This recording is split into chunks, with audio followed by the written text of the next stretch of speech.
Good morning. I'm Muriel Bowser. I'm the mayor of Washington, D.C. We are here at Reagan National Airport to provide an update on the tragic events of last night.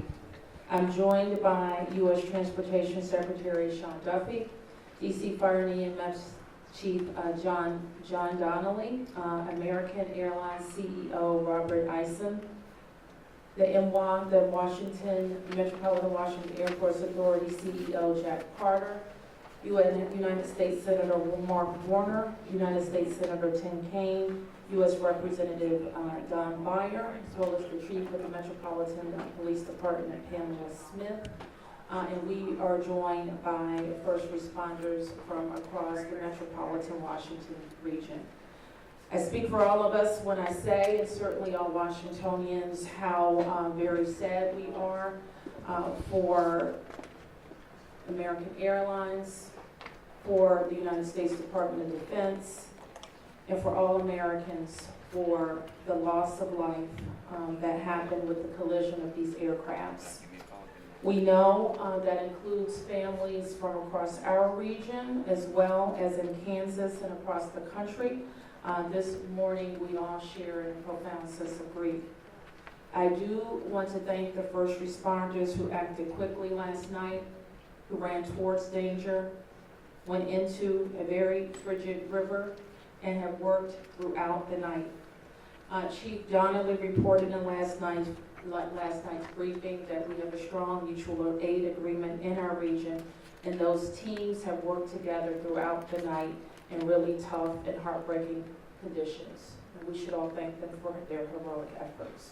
So we'll have several updates today. I'm first going to turn to the Secretary of Transportation, Sean Duffy, and then you will hear directly from Chief John Donnelly with the situation update.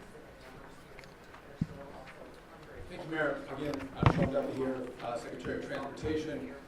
We wish we were gathering for different purposes today. Just want to let you know that the Department of Transportation, the FAA, along with the White House, President Trump, local, state, and federal partners, all working together on this incident in unison. I couldn't be prouder of this team that's been assembled, working tirelessly. Mayor, I want to thank you specifically for your work. A few details I'd like to give all of you. And some of you reported this, but last night, if you live in the D.C. area, you would know that this was a clear night last night. The helicopter was in a standard pattern. If you live in the D.C. area, you'll see helicopters up and down the river. This flight pattern is seen oftentimes when you live in D.C. This was a standard flight pattern last night as well. The American Airlines flight coming into land was in a standard flight pattern as it was coming into DCA.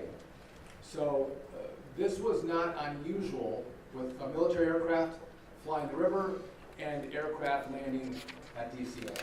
And again, if you live in the area, you will see that frequently with those two aircraft working together. As many of you reported, we have located the two aircrafts. The fuselage of the American Airlines plane was inverted. It's been located in 3 different sections. It's in about waist-deep water, so that recovery is going to go on today. As that recovery takes place of the fuselage of the aircraft, NTSB is going to start to analyze that aircraft, partner with the FAA with all the information we have to get the best results possible for the American people. I would just say that safety is our expectation. Everyone who flies in American skies expects that we fly safely, that when you depart an airport, you get to your destination. That did happen last night. And I know that President Trump, his administration, the FAA, the DOT, we will not rest until we have answers for the families and for the flying public. You should be assured that when you fly, you're safe. Thank you.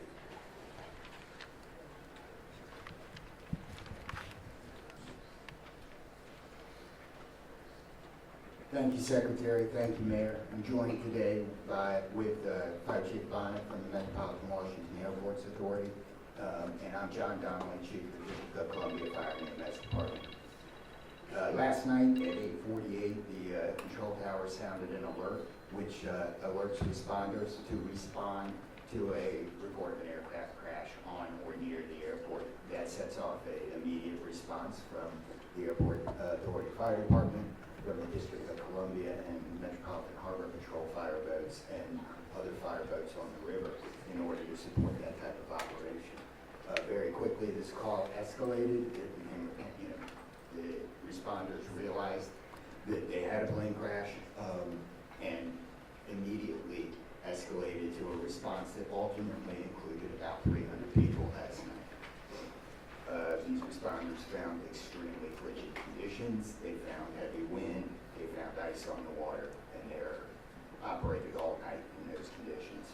I'd like to take a moment to acknowledge the agencies that responded in addition to D.C. Fire and EMS and Metropolitan Washington Airports Authority, Montgomery County Fire Department, the Prince George's County Fire Department, the Charles County Fire Department, the Baltimore County Police Department, the Anne Arundel County Fire Department, the Alexandria Fire Department, the Arlington County Fire Department, the Fairfax Fire Department, the Prince William Fire Department, the Baltimore City Police Department, the Maryland State Police, the Maryland Natural Resources Police, the Department of Defense, the Joint Base in Bowling Fire Department, and the staff there, the U.S. Army, the U.S. Coast Guard, the United States Park Police, the Metropolitan Police Department, the FBI, and the NTSB. Despite all those efforts, we are now at a point where we are switching from a rescue operation to a recovery operation. At this point, we don't believe there are any survivors from this accident, and we have recovered 27 people from the plane and 1 from the helicopter. The District Office of the Medical Examiner has a lead on reuniting these bodies and these people with their loved ones, and we will continue to work to find all the bodies and collect them and reunite them with their loved ones. We should also acknowledge that the Virginia Medical Examiner and the Army Medical Examiner are involved in this operation and a very important part of getting people identified. So.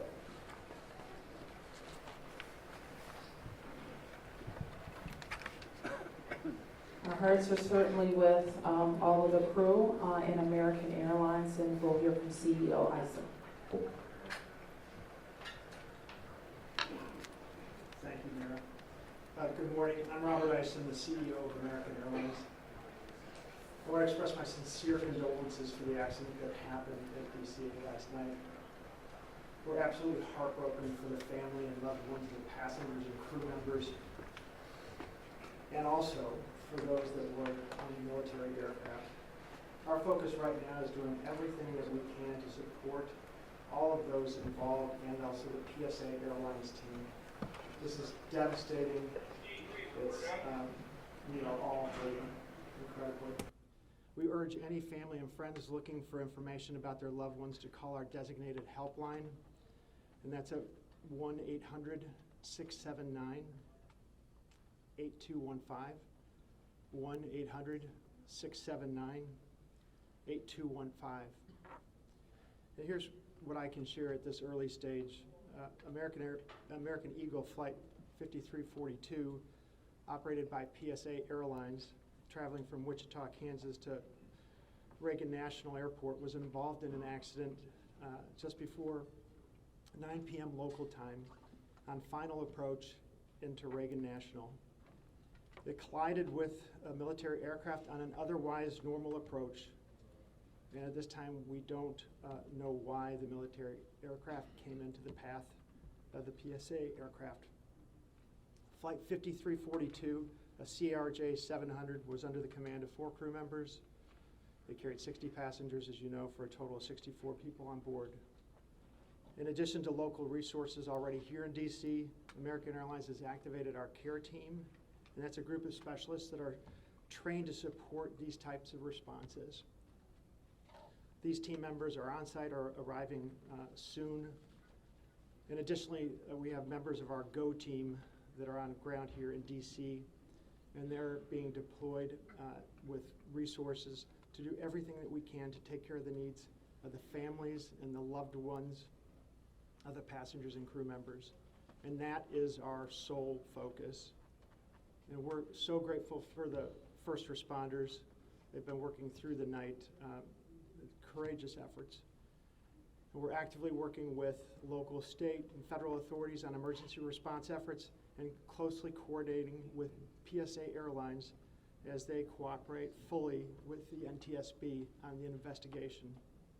I know that there are many questions, and at this early stage, I just won't be able to answer many, but we'll provide additional information as it comes.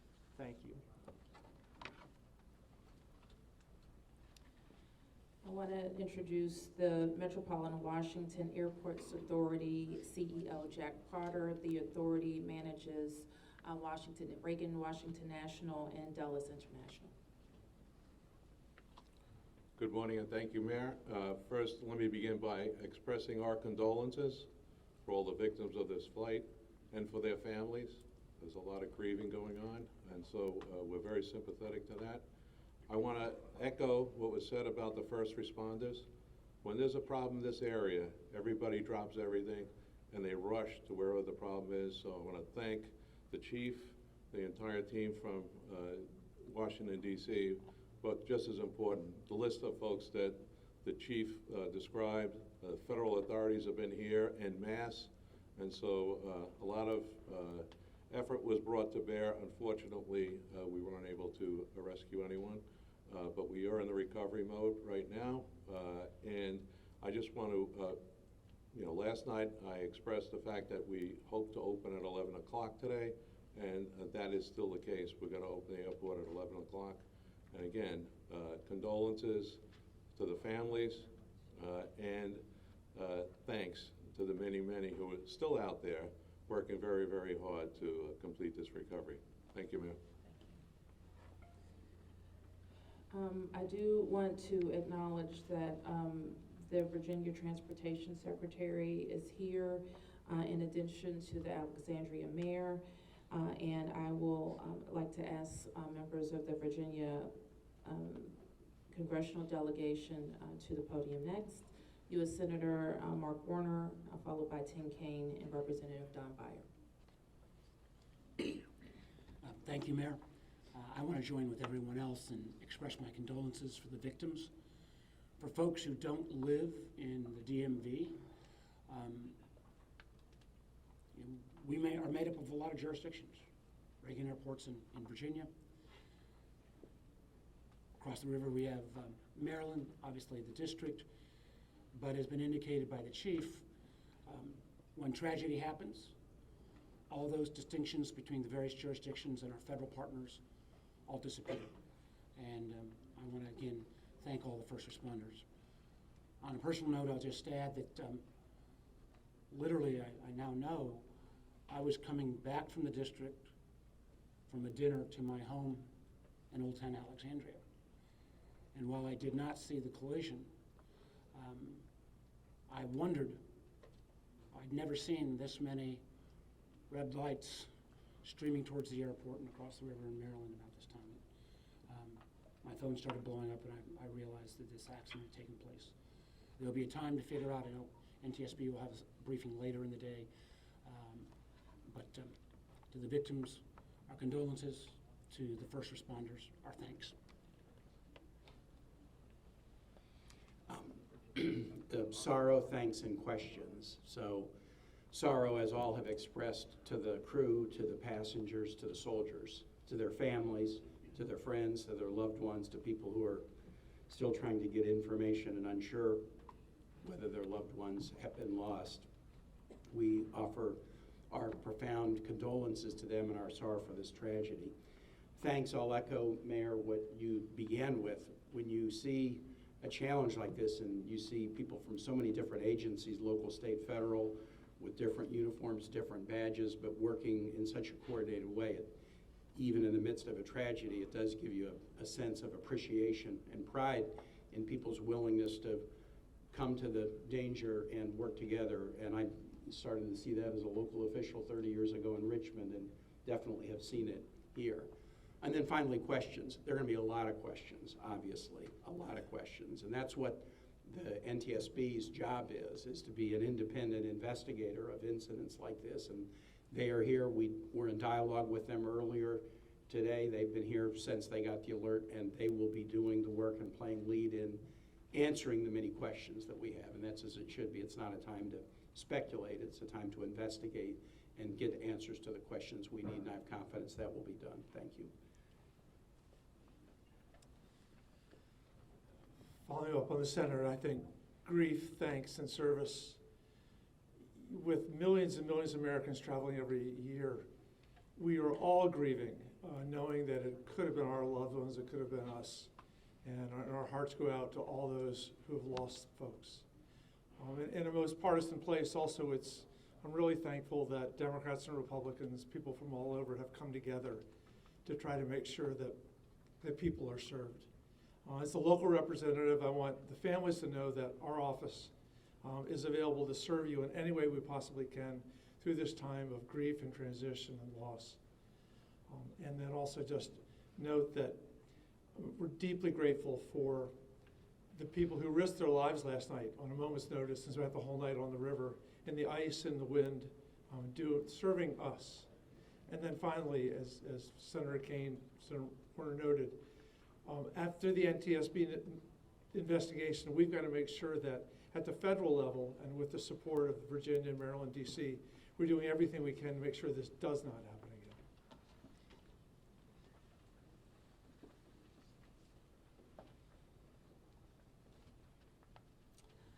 So with that, it's been said already that the National Transportation Safety Board becomes the lead agency in the investigation.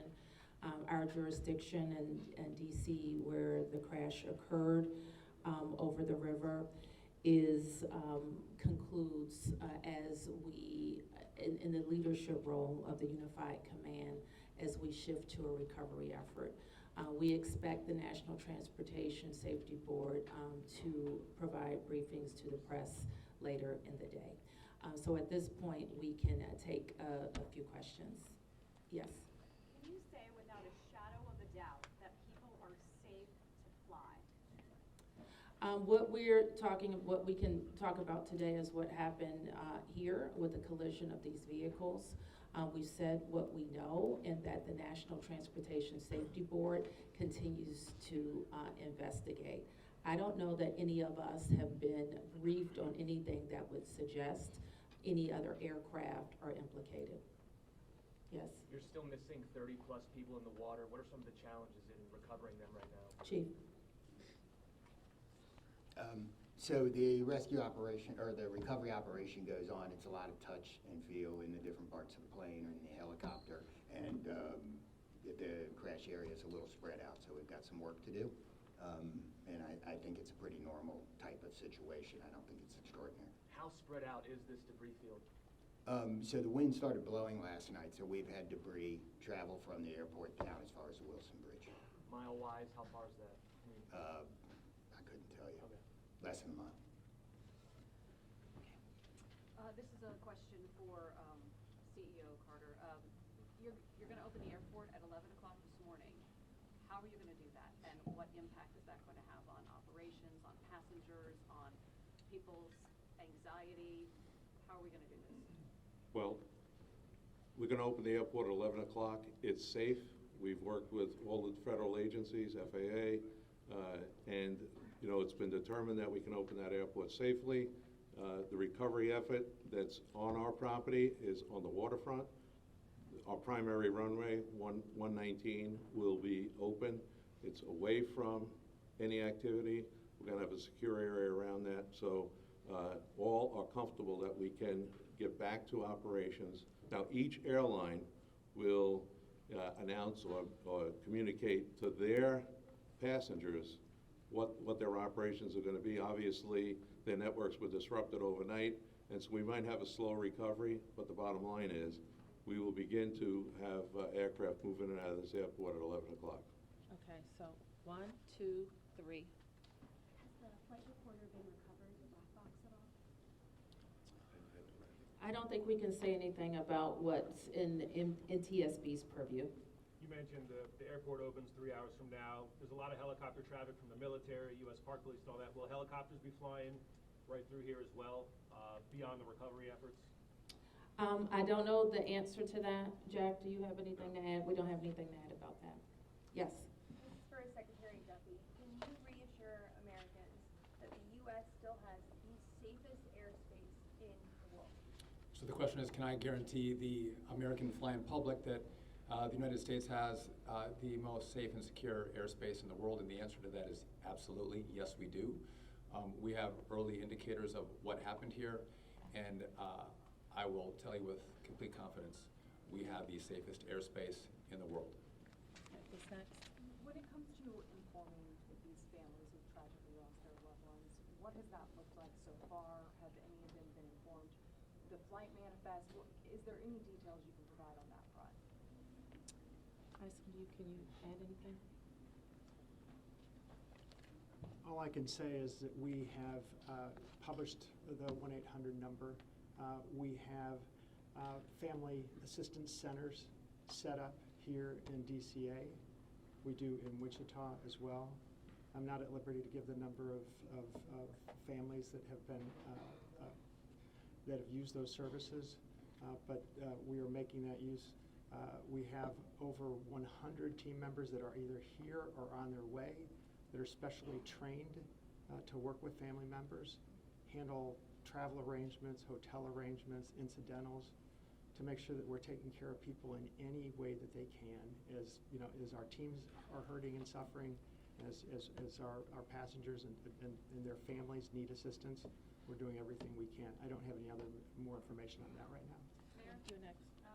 Chief Donnelly, can I ask you to describe the next phase of the investigation? How confident are you that you'll be able to recover all 67 of these bodies? And can you speak to some of the debris that's also being pulled out of the river? We understand there are some suitcases, some other things that have been pulled out from the river. And I would like to ask anyone here, perhaps the Transportation Secretary or Mr. Isom, if we know anything about these victims, age ranges, nationalities, anything of that nature. So the next phase of this operation is going to be led by the NTSB. All of us are working together, though, to search the area and find the victims. I'm confident that we will do that, and that will take us a little bit of time, though. It may involve some more equipment. As far as the things being collected, I don't have personal knowledge. I know that we have been collecting debris that you would expect to see from a plane. Okay, anything about the victims? So the question is about the victims. The NTSB is going to lead that portion of the contact with the victims. I believe American is going to be involved with that as well, and so will the FAA and the Department of Transportation. Secretary Duffy? We're going to take some questions over here. 1, 2, 3, 4. Yep. For Secretary Duffy, the flight path that the helicopter was on, is that a common flight path, and is it normal for helicopters to get clearance to cut across busy approach paths? So I don't know if you all could hear the question. It's a question about the flight path of the helicopter. I don't want to go into too much detail about the information we have from the FAA, but obviously it is not standard to have aircraft collide. I want to be clear on that.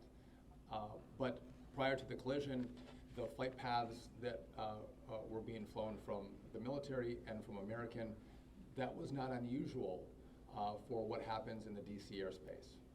And as this investigation moves forward, we will be able to provide more information to you about the details of that statement. I wanted to follow up on that question regarding the flight path, because you said it's standard. So can you speak to the conversations with air traffic control? Were there blind spots here? I don't know if you can expand. So the question is, were there blind spots with air traffic control? I don't want to make statements about that. I don't lead into that answer. But again, I think whether it was air traffic control, whether it was military aircraft, helicopters, or the American flight, everything was standard in the lead up to the crash. Now, obviously, something happened here. You'll get more information and more details as this investigation moves forward. We'll learn what happened. But again, those who live in the DC area, we see military helicopters fly up and down the river. It's a standard path that they fly. They're used to aircraft landing at DCA, and there's a procedure in place because this happens every day. Something went wrong here. I look forward to the time and point when we can give you that information, but I don't want to comment on that right now. Okay, next. Senator Kane, Senator Warner, you all have been, very vocal about your concerns about busy runways here, air traffic. I know it's still early in the investigation. I'm just curious, any steps that you all plan to take to address that? We have raised this issue continuously. We've got very busy airspace. I think we will ask questions, but at the appropriate time. We are in this period right now where families are still being notified. We're trying to figure out what happened.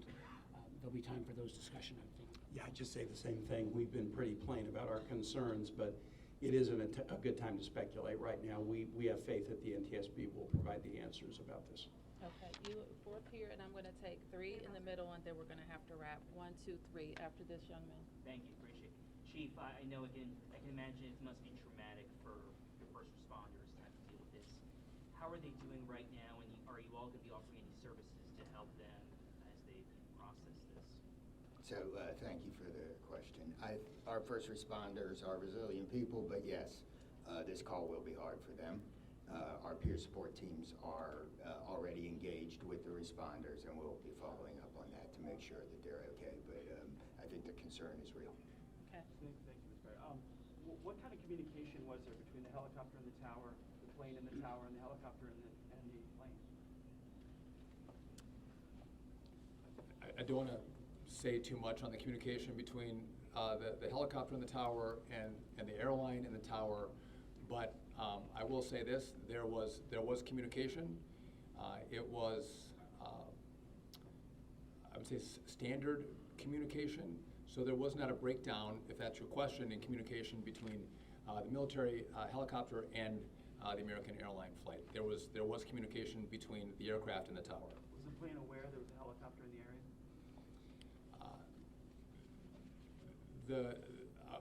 I would say the helicopter was aware that there was a plane in the area.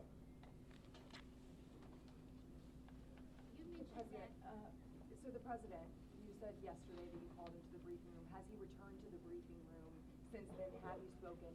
Also a question about the National Security Advisor, Mike Waltz. He's saying that there was 30 bodies that have been recovered. That he just said that at the White House. Curious, I know you're in this presser right now, so that's hard for you to update, but I do have the question on POTUS in the briefing room. I can do the body question. So in terms of body recovery, as we recover bodies, we have a process, and we're not counting any bodies until they're in the possession of the medical director. So there may be some fluctuating in numbers that other people would report, but our numbers from the medical examiner. So just in regard to the president in the briefing room, I've been with this team for the last hour plus as we've worked through the details of information we wanted to give you. But it is my understanding that either this morning he was going to be in the Situation Room, or the Situation Room is obviously briefing the president. He has been kept in full appraisal of what is taking place. Okay, last two, you and you ma'am, first. You mentioned that the aircraft were on a standard flight pattern. Just curious, when the airport opens at 11 today, will planes be on that flight pattern again, or are they being directed to fly a different way to land? Jack, do you want to mention it? No. Okay. Well, I mean, safety is paramount, and I don't have that information quite yet from the FAA, so I don't want to provide an information I don't want to provide an answer or inaccurate information on what routes will be flown out of DCA. Okay, last one. Two questions really quickly. What do you know about the experience and history of the pilots of both the American Airlines plane and the Army Black Hawk helicopter? And then for Secretary Duffy, last night the president had said that this could have been prevented and questioned why air traffic control didn't tell a helicopter what to do. Is that something that investigators have determined should have happened in this situation? Secretary. Just quickly, I don't have a lot of information to release, but these are experienced pilots. I know that the captain had 6 years with PSA, or almost 6 years with PSA, and the first officer almost 2 years. Again, standard approach, and that's about all I can say. Thank you.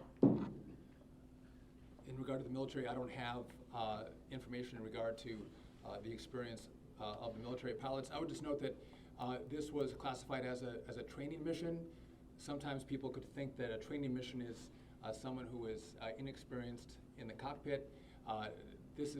We call these missions that are flown in the D.C. area, as our pilots are getting hours in experience, training missions. So don't read into that we had how many hours the pilots on the military aircraft had. And you had another question for me that was?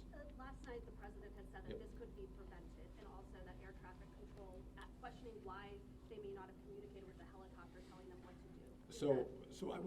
We are going to wait for all the information to come in from this vantage point, but to back up what the president said, what I've seen so far, do I think this was preventable? Absolutely. Thank you. Is there an acting FAA director? Thank you, everyone.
Hair, live.